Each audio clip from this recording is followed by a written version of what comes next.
hi everyone, my name is Andrea, and today I'm going to briefly talk about new for me feature that I discovered from GitHub, which allows you to personalize your GitHub profile. The thing I wanted to talk about this is, first of all, because I thought it's very cool.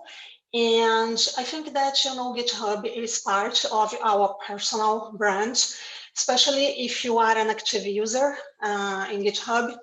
I think that it's worth creating a more descriptive profile, share some information about either about you or the projects that you have been working at the moment. Maybe you are looking for a project to contribute.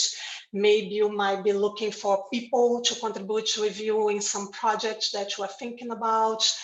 You can connect with people who have the same interests as you. So I only can see advantages in enabling this feature. So what I'm going to do is I'm going to show to you here. I hope you can see my browser. Now I'm not in the presentation. I am showing now the full GitHub profile. You only can see the default tabs, the repositories that the person work. And now I'm going to show to you a comparison from what you can do with this feature. Okay, so you can add text, you can add sections, images, there are tools, and tools, things that you can add. And that's what I decided to do with mine. Maybe I added just too much information, but I created like a very brief description. I added some channels where people can find me and contact me. I shared the languages and tools that I am interested in studying or working with. I discovered this tool here, GitHub Stats, and it refreshes as you contribute with GitHub repositories and projects, and add some stats here. And I also shared some volunteering projects that I like to work. Maybe if you other people working on this project, they can contact me and talk about this. And while I was doing this, I discovered, for example, all these little images here. Probably the developers in the meeting, you know that, but I didn't.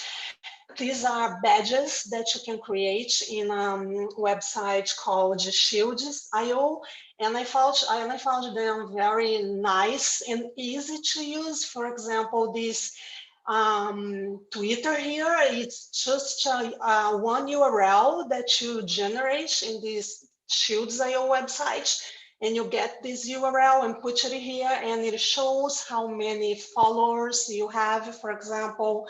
And there is some badges that are ready-made, and the ones that aren't, you can create. For example, these ones here, I selected the color and what I wanted, the labels.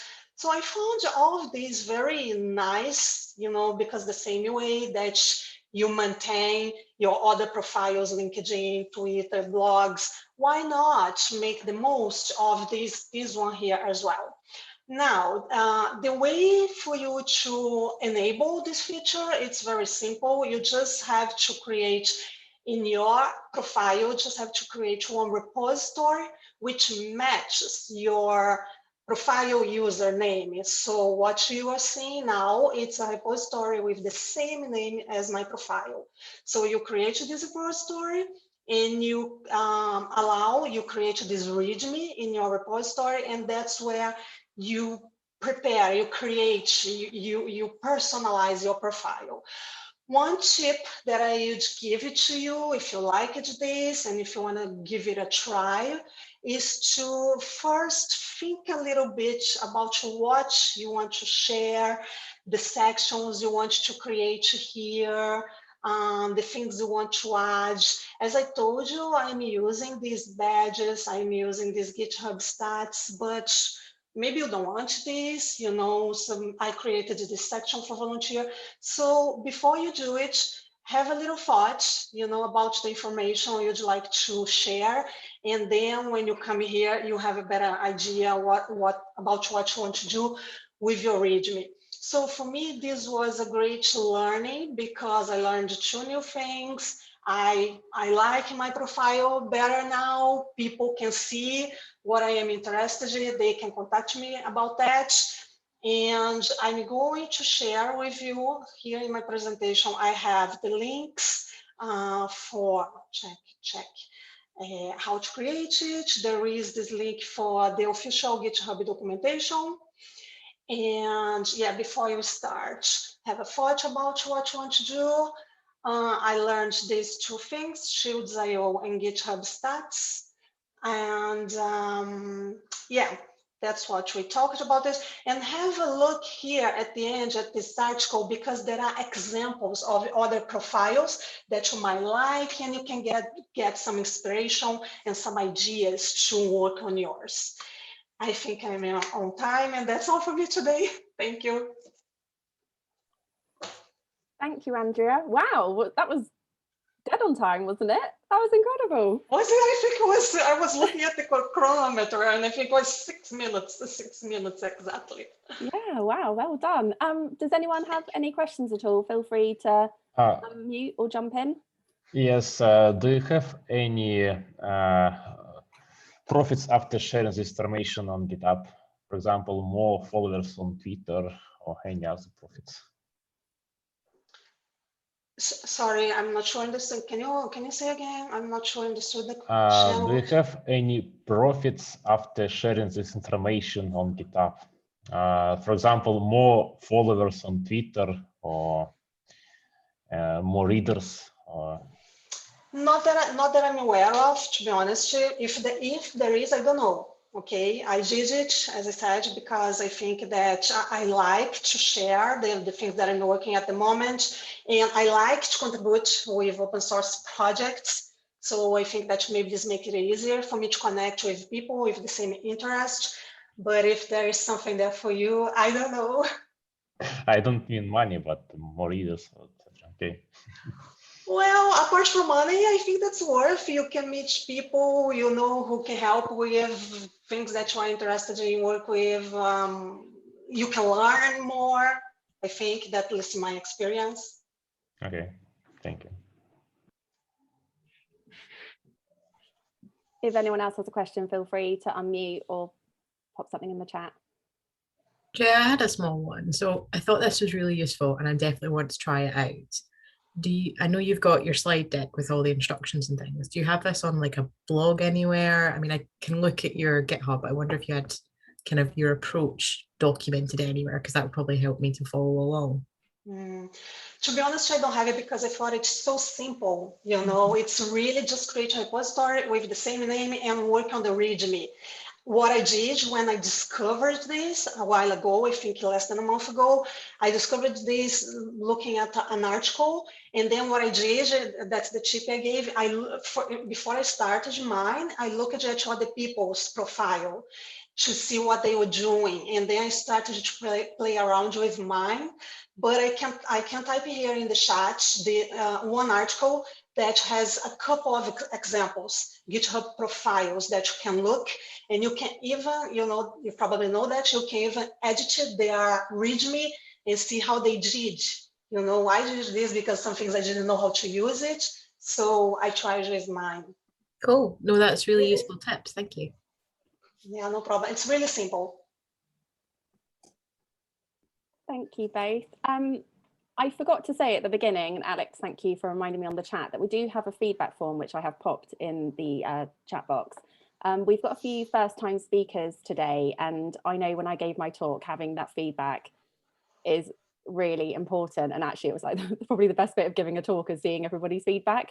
And also, Andrea's given a few talks, and I'm sure that she'll agree that seeing the feedback is really helpful for improving her talks and her speaking. So please, if you have a couple of minutes just to give the feedback to the speakers, and I'll pass that on to them afterwards, it would be really appreciated. So I'm going to move on now if no one's got any more questions for Andrea. Our next speakers, if you're ready, Jasmine and Providence, are you ready to share your screen? Yes, hello everyone. Hi, Providence. Hello. Right, you I'm ready? just going to share the screen. Excellent.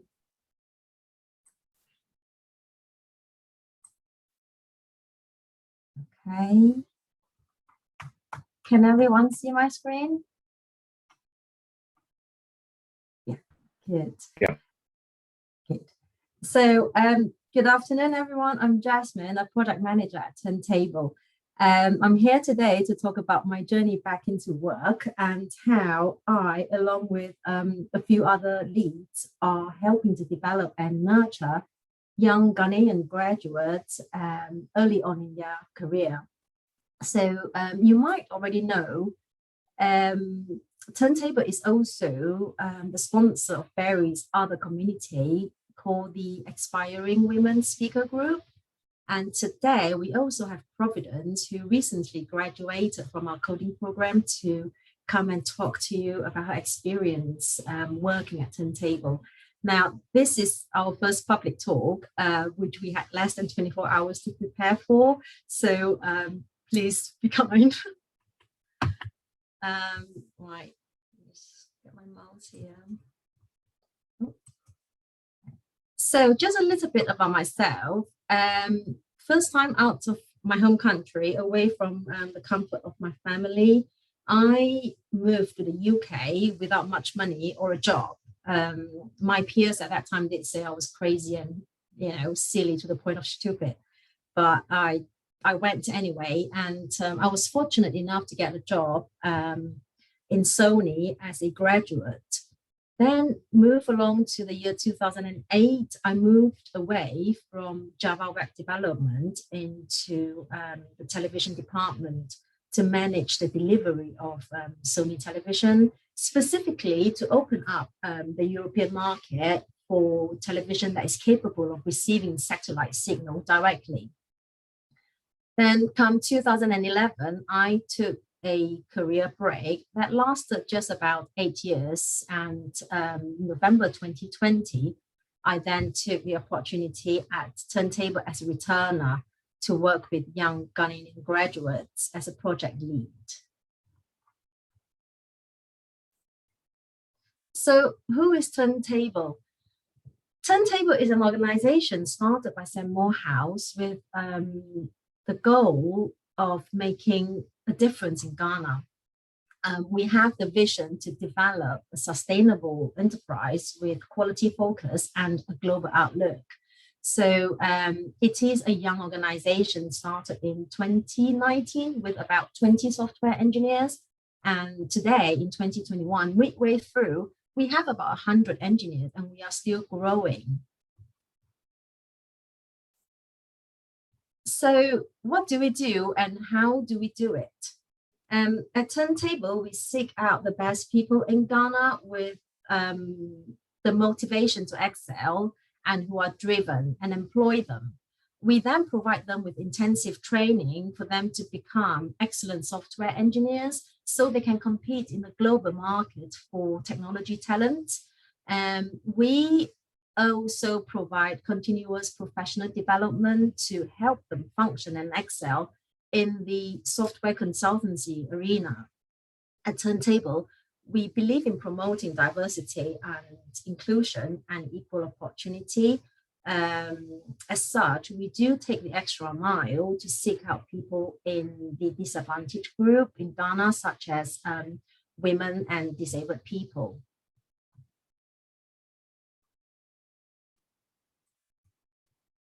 So my role and experience in Turntable, from knowing who Turntable is and what they do, I took the job believing that it will be, you know, it will give me the opportunity to continue my profession as an agile project manager. A few months in, it got even better and more interesting when I then start moving gradually into the continuous professional development side of things, to help our young graduates to build their confidence and their self-belief. So it turns out to be a job that very nicely harnessed my experience in cultural exposure, project management, and, you know, my knowledge in specific learning difficulties, which I acquired during my career break. And then obviously my love for mentoring and guiding younger people in their career choices in their life. So it is a challenging journey back into the workforce, having to build my confidence and balance work and then my own children's development. But when I see my associates excelling and getting good feedback from the client, the satisfaction is just so worth it. With that, I will now pass the presentation on to Providence, who is one of our graduates at Turntable, to talk about her experience working with us and how she grew in her confidence to give not only her first talk, but her first public talk. So let's give her lots of encouragement. Thank you. Providence, over to you. Thank you, Jasmine. Hello, good afternoon, everyone. Hello, please, can you hear me? Oh, okay, yeah. My name is, okay, thank you. My name is Providence Ano Asima. I graduated from the university in 2020 last year, and I joined Turntable in September as a fresh graduate. Yeah, so when I joined Turntable, mostly we are taking through a 3-month training program where we come across different programming languages. Though back in the school, maybe we might have been taught 1 or 2 few programming languages, but in the working environment, it's quite different as compared to being in the university, because that's so far. So when I joined the program, I learned Java, concurrency. I learned a lot about Java. Then I learned C#, C++, Python, and data analysis. Then after that, we built a trading system where we trade among ourselves. Then I had opportunity to be part of the support team for the next recruitment that has to do another training program for the next people who were employed by Turntable. So I was on the support team. Mostly I perform managerial roles like making sure people join the Zoom calls, checking roles if people, checking up on people, taking attendance. First, I found it difficult to talk before people. Yes, so when I saw this email, I really wanted to give it a try. So this is my first time talking to people, new people, especially in public. Yeah, this is my first time talking to people in public. First of all, I would like to talk about my personal development. Yeah, so that has to do with the confidence. First, though I had a confidence, but talking to people was quite challenging for me. So I think through that opportunity where I was on the support team, I became better each and every day because I had to talk to people and how to relate to people at work. Because there are days someone will just get angry or say something, they have to know how to relate to the person. So you at the other end, though you are supporting them, you also have to know how to talk to them. Then during the program, we had talks from our program managers, from people outside Turntable, how to manage our money, mental health awareness. And I think, yes, and also I had opportunity to build a real world project, but back in school, it's only about books, reading the assignment, then maybe they'll give you a few days to do some project. But when I joined Turntable, I really worked on a real world project. A project that the first project I worked on was Turntable onboarding project, where it's meant for the recruitment processes for Turntable. Then recently I'm working on an IntelliJ plugin that will visualize any Java application when run with that plugin. So I want to say thank you for everyone. So if there's any question. Thank you, both of you, so much. Again, if anybody has any questions, please feel free to unmute or pop a question in the chat, and Jasmine and Providence can answer them from there. I have one. Providence. So you said that this was your first time talking to an external audience. How are you feeling? It's great, yeah. I was nervous. Proud of yourself. Yes. I don't think you would have noticed or known that was Providence's first time speaking publicly. I didn't, until you said that, I wouldn't have known that at all. Nope. I think it was incredible. Did you very well. Thank you. And Jasmine as well, I know you said you were nervous at the beginning, but I didn't get that sense at all. I thought I was a little bit nervous, and it got better. It's almost like one of those, you feel the fear and you do it anyway type of thing. Yeah. So does this mean you've maybe both got, I know it's a bit early, you've literally just stopped speaking, but do you think maybe you've caught the bug already? It wasn't as bad as you thought, and maybe you could do it again? It's good, isn't it, Prof? It's addictive. Yeah.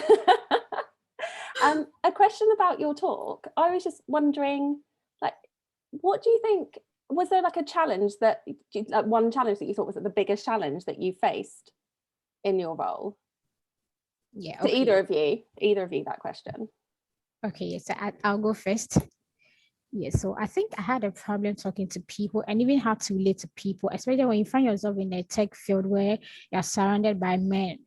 Sometimes, maybe by appearance, yeah, sometimes you feel like, oh, you feel intimidated because sometimes the men feel like you're a woman. What do you even know at all? Because it was very challenging. So I had to convince myself every time. It wasn't easy, but I was able to pull through. Yes. That's really good. And is that from working at Turntable and yes. Jasmine and the team? Oh, that's incredible. Yes. Wow, Jasmine, you must be really proud. Yes, I am really proud. It's one of those where, you know, sometimes especially when a client come and give you a good feedback about, you know, how well the associates are performing, you kind of get this acceleration in you, and it's like, I've done it, I've really done it. And yeah.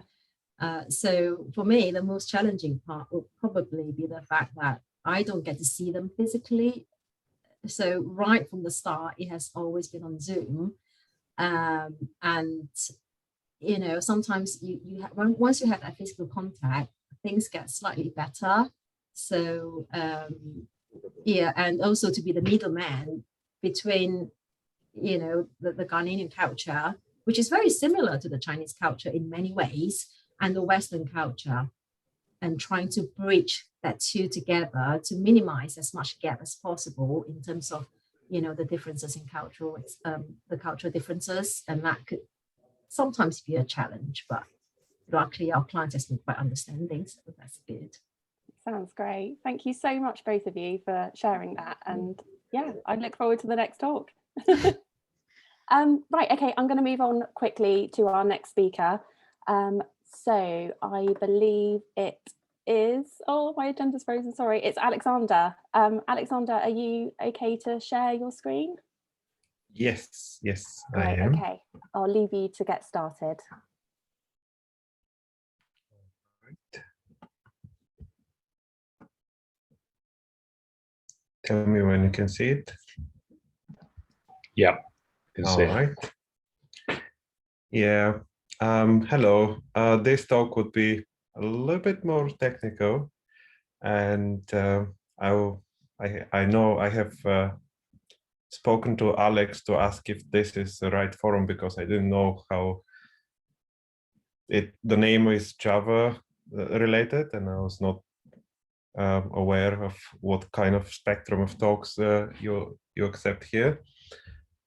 So yeah, today I want to tell you about rows and columns. I think most of us that are in the tech field at some point in time encounter databases and tables and stuff like that. And I think there are quite a lot default choices that go, and people go to this or that because it's the default and it's available everywhere. In the cloud environment, you go and take a relational database that's already prepared for you. There's no maintenance, nothing today. That's how it goes usually. But at the same time, what you want from your data is usually important to choose where and how you store it. And the first thing that I would like to talk about is how data used to be stored. If you think about it, the first storage in before we had the modern computers was on punch cards, right? So massive collection of data was done on that. So for mechanical processing.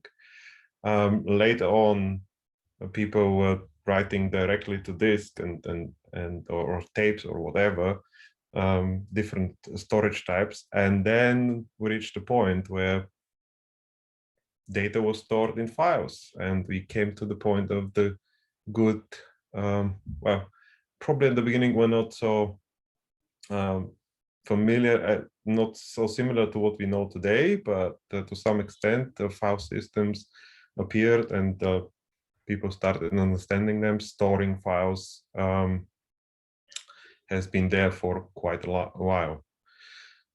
In parallel to that, there was the development of the legacy databases. This is pre-relational databases,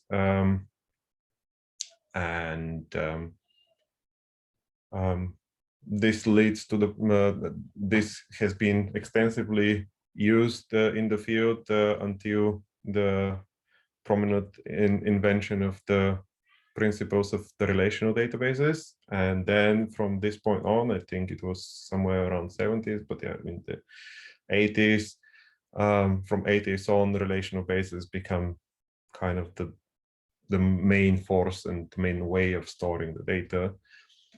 And then, yeah, until recently, when we rediscovered the NoSQL. So hierarchical databases, key value stores, all these things that have been developed before and were forgotten for some time, at least in the mainstream, and they become prominent again. Well, the question is, all these choices, why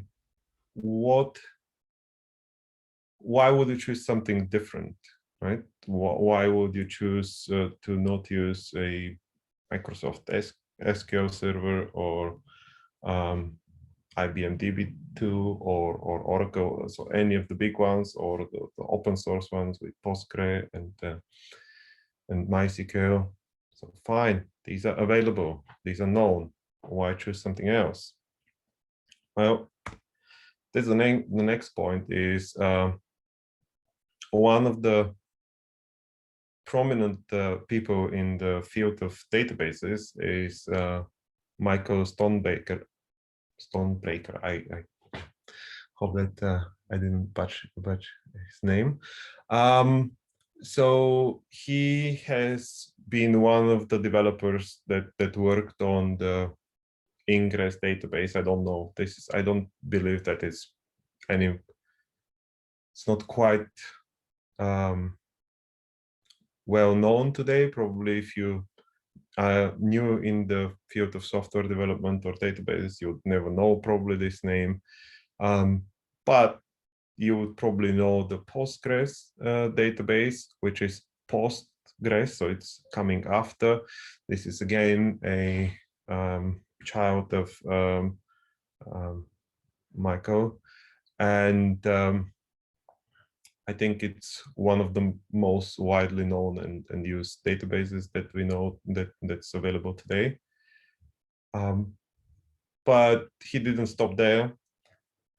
So then, after he has stopped the active work on Postgre, he moved on to see, okay, so this is what we can do in this old framework of how everybody has done databases so far. So yeah, that's all of these databases that I named, the classical relational databases, they use the same approach, storing data on the disk with the B-trees and whatnot. Everything that's quite common when you're talking about classical relational databases. But what he tried to do is basically he said, okay, if you try to build a database that does everything for everybody, then probably this is the best that you can do. But what if we can do specialized databases that do one thing and do it well? So the first thing that he has done is an open source academic project called CStore. Later on, this was commercialized as Vertica. This was a standalone company. I think at some point it was bought by HP. I think it's still commercial offering available there. But this is basically the advent of commercial columnar stores. So he figured out, let's take out the common approach that everything is done on records. So basically everything is represented as rows. Because when you do analytical processing, it's basically you are going in columns. And CStore was born there. And then he was able to produce 10 to 100 times accelerated, more accelerated processing for the same hardware. Once this project was off and was already working, he has said, okay, let's see the other way around. So when we're talking about processing data that needs to be horizontally oriented, so basically go and see what to do in transactional data stores. So this is when the data is actively moving, when you have to represent a bank account that you have to be able to take money, but then it needs to have the money and so on. So he tried to see what can be removed from these databases to make them about 100 times as fast on the same hardware as a classical database can ever be. And that was the conclusion there was, you put everything into memory. It's very rare that you need today that you need something that doesn't fit in memory or it cannot be partitioned and fit in memory. And then he managed to improve the performance of this again 100 times. So now we have these columnar data stores for analytical, which are 100 times faster for the same hardware, and the transactional, which are 100 times faster for transactional processing. And with that, that's typically out of that, what I have taken over the years as a rule of thumb is basically when you develop something that would modify data, which is typical application that interacts with users and so on, I would go with a new SQL, which was a field pioneered by this Adhd. There are multiple implementations of this today, so you can look them up.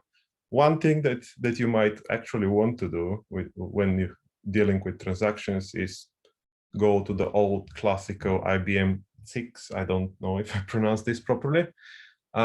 This is mainframe, and I think it's still powering most of the business critical applications out there. And on the other hand, when you're dealing with analytical workloads, when you're doing data science or machine learning, you have to store your data in something that gives you kind of permanence, but quite a lot of speed when you're doing your analytical queries. And that is from me. Thank you very much, Alexander. Again, if anyone has any questions at all, please feel free to unmute and ask Alexander.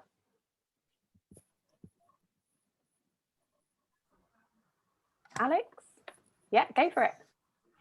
Hi, Alexander. I missed what was New SQL? So I'm familiar with NoSQL. I'm familiar with relational databases. What was New SQL?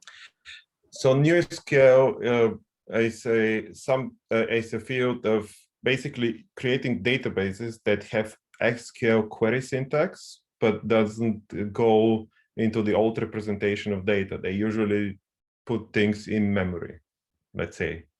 Everything stays in memory with different strategies to persistence of the data. So the whole state is basically in memory, and you can query it with SQL and use the typical transactional semantics of SQL. Okay, thanks very much. Thanks, both. Anybody else have a question at all? checking to see if there's anybody unmuted. Okay, I don't think I've missed anyone, so I'm going to move on, but shout if I've missed you. Thank you very much, Alexander. Again, I've put a link to the feedback form, so please continue adding your feedback. There is some great feedback in there already, so thank you so much to everyone who's done that so far. And next up is Winner. Hi, Winner. Are you ready to share your screen? I am, yes. Hello. Amazing. Hi, I'll leave you to get started. Okay. Can everybody see the presentation? Yes? Okay, cool. Yes. I'm going to jump into it.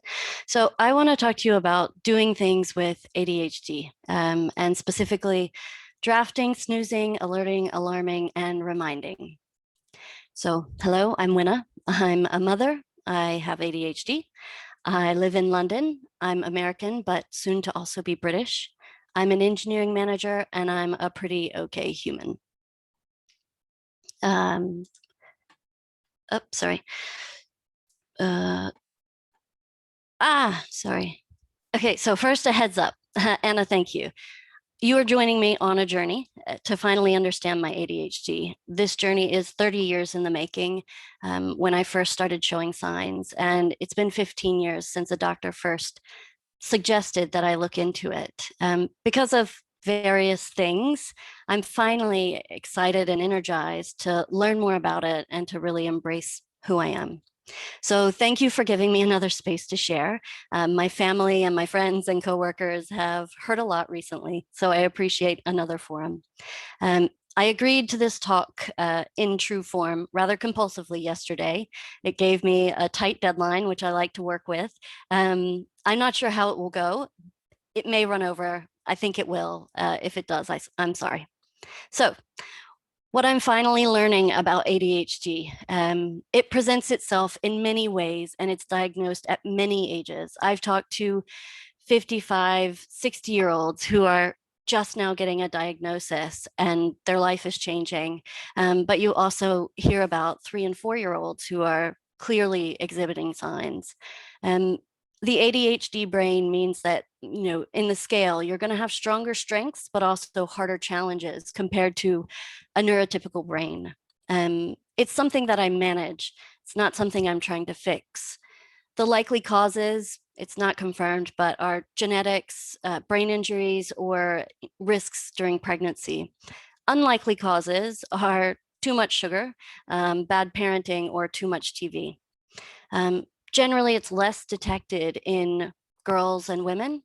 And in my case, it was time and again misdiagnosed as chronic migraines, depression, and anxiety, which I'm now understanding were likely the result of undiagnosed, unmanaged ADHD rather than the proper diagnosis.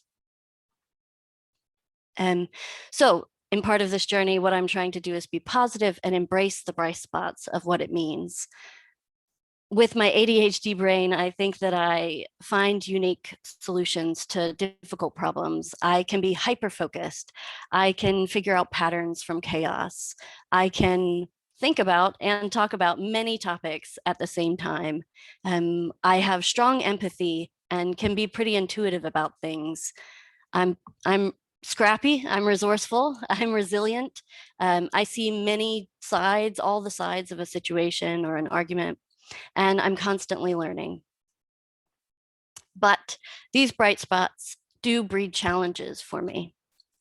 Some of those challenges in my personal life include, being impatient when I don't mean to be, being late when I wish I wasn't, losing things constantly unless I put them in one place, getting completely absorbed in something when I should probably be focusing on something else, and getting distracted constantly. I have 2 small children and a husband and a lot of things on my mind. So my mind does a bunch of racing. At work, it presents quite differently, actually. Time isn't as much of a challenge. It's more about doing before I think, jumping in too much and too quickly, coming off as rude without meaning to, always going kind of relentless on things that I care about, which means that I don't give enough space to other people, which is deeply important to me. And I don't model good boundaries for work life because I get ideas at all different times and I want to share those ideas, but it sends the wrong signal to my team and to other folks in the office. Another thing that I've started understanding more is the concept of working memory. And I think it's really useful for me. Working memory is the part of your brain where you store bits of information that you want to use soon, in the near future. I think of them as sort of mental sticky notes for tracking the information, and we can just grab it right when we need it. There are two types. There's auditory and there's visual spatial. ADHD folks tend to be more visual spatial. They'll see things, but also for ADHD, working memory is one of the biggest challenges. That working memory is hard to manage. It's more ephemeral and fleeting than a neurotypical brain. And that makes it hard for me to juggle information that's coming in right now versus the information that I know I will need in just a minute. So one of the another challenge that I have from my strained working memory is doing simple things. So once a week, probably, my husband and I do the very exciting job of planning groceries. And for my husband, he's able to say, what meals are we cooking and what food do we need for that? For me, I think of those things, but I'm also creating a visual map of my house. I'm opening every cupboard to make sure that we haven't run out of things. I'm looking at our dry goods and making sure we don't need to backfill or stock up on anything. I'm wandering to the bathroom in my mind and making sure we're not running low. I'm thinking of my kids and what they'll be doing and whether or not we need more snacks. All of that sort of happening at the same time. And what that means is when I finally land on something or identify, hey, we do need this thing, I will interrupt and I will very immediately write it down because I know that sticky note is going to float away. And my husband's like, I don't understand your impatience in this situation. And I think I've finally discovered ways to explain how my brain works compared to his, which has made this chore a little bit more tolerable. Sorry. So with working memory and the challenges that I described before, I have created some strategies that I think could be useful to folks no matter what your brain is like.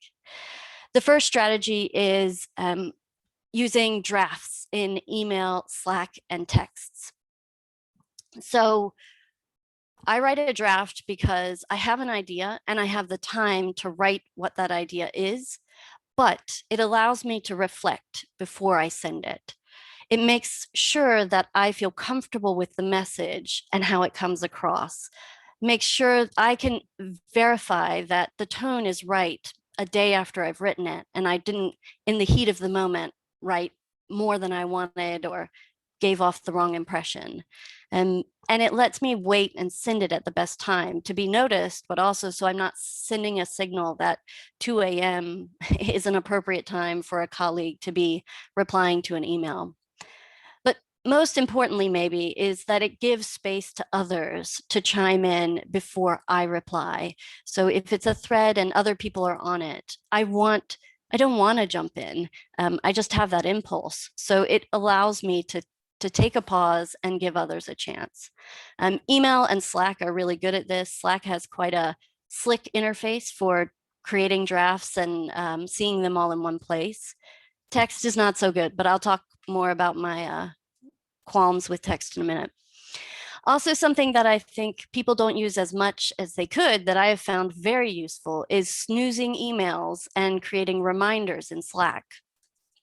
So why do I do it? Again, impulse control. If there's a badge count or I know something is unread, I will want to click on it. Also, if there are too many things in my queue to either read through or to notice, my brain hurts because I scan all of it and I want to process all of it, and every single line is a distraction. I'm good at scanning, I take everything in, but I'm really bad at identifying the things that I need to do later and actually doing it. Snoozing emails means, okay, I see this email, it's important, but I need to deal with it later. I'll set a time when I want that email to come to the top of my inbox.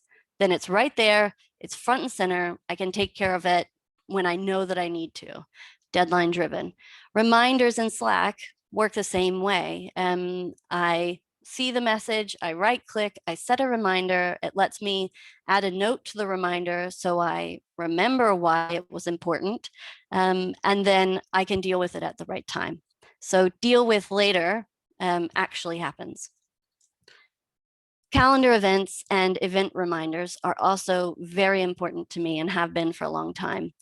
I use Google Calendar, and it enables you to configure an email so you can get notifications about something upcoming. So because I can have a calendar reminder and an email reminder, it helps me commit easier to that sort of visual working memory. I use this when I'm terrified of the consequences of forgetting something, or when something is important to someone else and I need to remember, but I probably won't remember naturally. Or if an event or an appointment has pre-work, but I don't want to do the pre-work now, I want to do it closer to when the event is. And for regularly occurring important tasks like paying bills or squaring finances, or all the things I don't like doing and am not very disciplined about doing naturally. For important things, I'll often set multiple email reminders staggered for the same event. Text management. So it's annoying. I've wanted a text inbox to manage in the same way since about 2005, because if the text badge count is gone, then I have no idea that I have something that I need to respond to. It is out of sight, out of mind. But WhatsApp and iMessage have, I think recently, maybe I've not noticed, but have a mark as unread. So at least I have that signal. But when I'm really desperate, I'll copy the message into an email, send it to myself, snooze the message for when I need to reply to it. And then that triggers me to go to my phone, find the message, and reply. If you know of any other way to manage text messages, please let me know. And then finally, alarms. So phone alarms stand alone, but they can also and always do work with these other strategies I've talked about. Standing on their own, they remind me I started the dryer and it should be finished. I turned on the oven and it should be preheated. I filled the dishwasher, but we wanted to wait a bit and I need to run it before bed. It reminds me that I need to finalize that boring grocery order before the edit window closes. And it lets me create a quick reminder to later in the day when my husband's home and the kids are asleep, we can actually talk about something that I feel is important rather than trying to manage over text. I'd say 20% of the time I have a chance to remember something from that last slide if I don't use an alarm. I'm very bad at it. So some orchestrations, I just wanted to give you some examples of my flow. I would love to do a demo. This is Tech Talks, but I didn't get a chance to arrange it. In the family space, let's say I need to see the doctor. I know I do. So the first thing I do is create a calendar reminder to make sure that I call the doctor. Set an event on that reminder so that I get an email to call the doctor. When I know the day has arrived that I want to call the doctor, I set a phone alarm to make sure that I call close to the opening time or that I call before I know that it closes. Otherwise, it won't happen. When I talk to the doctor and they say, here's your appointment, I almost immediately create a calendar reminder for the actual appointment, along with email notifications as it gets closer. Also, if the doctor sends me a confirmation with details about the practice or the visit, I will snooze that message so that it surfaces back to the top, much closer to the date when I actually need to deal with it.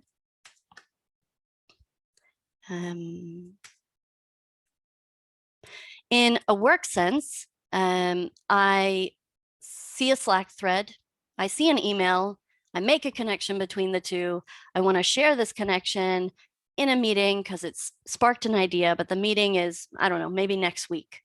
So first I create that reminder in Slack and maybe add a message to the reminder. I snooze the email for the day of the meeting. I set a calendar event before the meeting on the day to review the idea. I hope that the meeting has an agenda so that I have a reminder that I need to talk. And if it doesn't have an agenda, then I'll usually set a silent phone alarm so that I'm more likely to remember to bring it up. And I'd say with this orchestration of management techniques, I'm 70% likely to bring it up and to bring it up at an appropriate time versus blurting it out when the idea pops in my head. You might be thinking, but these strategies miss the point. Maybe they do. A year ago, all of these strategies were causing me a lot of frustration and a lot of annoyance. I felt like my life was run by alerts, and I felt like I didn't understand how anyone managed their life without all of these tricks. But now I'm starting to see that these strategies got me where I am today and that I like where I am today. I know through the research that I'm doing that exercise, CBT, mindfulness, maybe eating more protein, going out in nature, taking amino acids, all of these things are habits that can help the ADHD brain manage the challenges better without medication or whatever choice you make. These are all great ideas. I have plans to try them all. But even if I try them, I know that I need to use all these strategies so that I keep up with it. Over time, maybe that will become less and less. Another thing about my ADHD is that I overcommit. I love ideas. I get energized. So I want to say yes to everything. I'm working on that.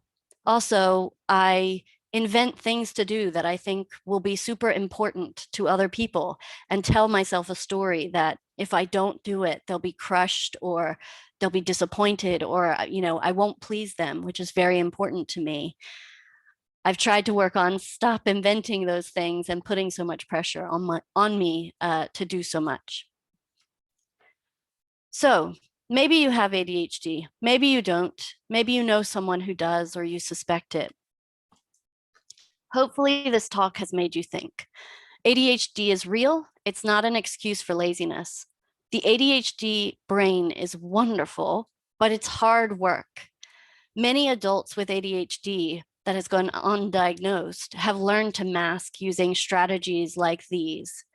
So I'm accepting that I have it and I wouldn't be me otherwise. I still have a lot to learn and a lot of ways to grow. So if you want to chat, let me know. I am all ears, as I've mentioned. And if you have other fun tricks that you use, then I'd love to hear. Thank you. Thank you so much, Winner. That was really interesting. My son's got ASD, so I noticed some similarities in the things you were saying. I was going to say about questions, but I know we're running a bit short of time. Yeah, we have one more speaker. Is it okay if you put some details, how people can connect with you in the chat and they can reach out? Is that okay? Sorry, I wouldn't normally do that, but I know we haven't got long.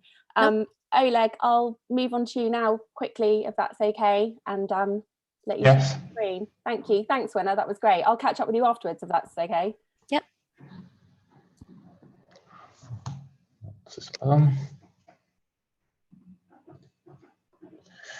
Yeah.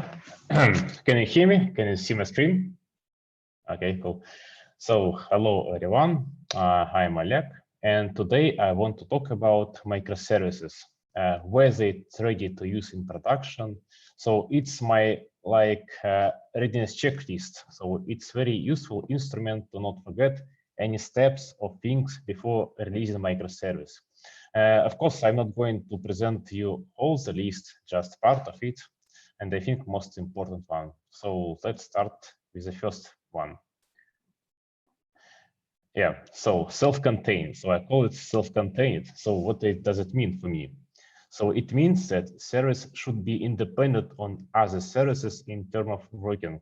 So, and the first thing is service shouldn't share databases. Why they shouldn't? Because database is when database is shared, it means that you have support dependency, and if other services want to change anything in database, you should change it in other services. And the next thing is dedicated repo. So the reason it's easy to track changes and easy split responsibilities between teams. Just one team is responsible for one service. And of course, it should have continuous integration and continuous development. So that's drastically is rolling to production. And the next thing is observability. So which means you should have metrics on every API service provides and internal processes. So in case of problem, you could easily spot the problem.